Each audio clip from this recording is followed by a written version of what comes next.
আল্লাহ দোয়া ইনশাআল্লাহ যে অবস্থায় আল্লাহ তার সাহায্য করছে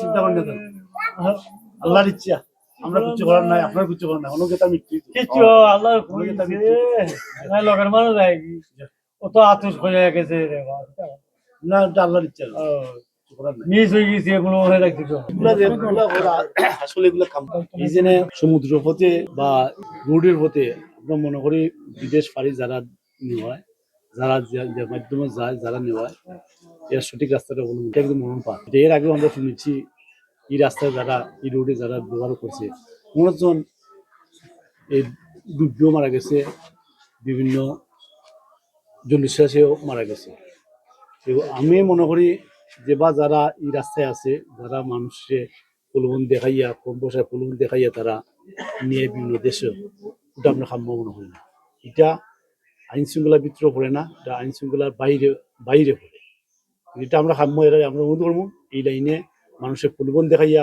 যাতে বাইরে বাইরে কম পয়সার প্রলোভন দেখাই বাইরে যাতে এই ধরে না নেওয়া এটাই তাদের প্রতি আমাদের অনুরোধ থাকবে। গতকালকে অনলাইনে লিবিয়া থেকে গ্রিসে যাওয়ার জগন্নাথপুর উপজেলার 5 জন মারা গিয়েছে এবং তাদের লাশ সাগরে ফেলে দেওয়া হয়েছে বলে আমরা জানতে পেরেছি।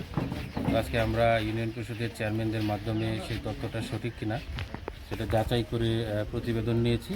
পাশাপাশি আমরা যে বাড়িগুলোতে যাচ্ছে এবং আত্মীয় স্বজন যারা আছে তাদের পরিবারের সাথে কথা বলছি যে কিভাবে তারা গেল, কবে গেল এবং সেখানে তারা মানে কিভাবে মারা গেল এই তথ্যগুলো আমরা নিচ্ছি এবং এর সাথে জড়িত যারা দালাল ছিল তাদের তথ্যগুলো আমরা সংগ্রহ করছি। আমরা তাদের তথ্যগুলো আমরা আইনশৃঙ্খলা রক্ষাকারী বাহিনীর হাতে আমরা দিব যাতে করে পরবর্তীতে তাদের বিরুদ্ধে ব্যবস্থা নেওয়া যায়। এবং আমার অনুরোধ থাকবে এটা যে কোনোভাবেই যেন আমরা অবৈধ চ্যানেলে ইলিগালি যেন বিদেশ প্রেরণের চিন্তাভাবনা আমরা না করি। আমরা যেন বৈধ চ্যানেলে এই বিদেশ যেতে পারে সেটা যেন তারা করে আমার জগন্নাথপুরবাসীর কাছে আমাদের অনুরোধ। আচ্ছা, তাইভাবে ওনাদের পরিবারকে কোনো ধরনের সহায়তা করার কোনো ধরনের এটা আমরা কথা বলবো। আমরা আজকে তথ্য সংগ্রহ করে প্রতিবেদন দিব। সরকারিভাবে কোনো সহযোগিতা থাকলে ইনশাআল্লাহ তারা পাবে। ধন্যবাদ।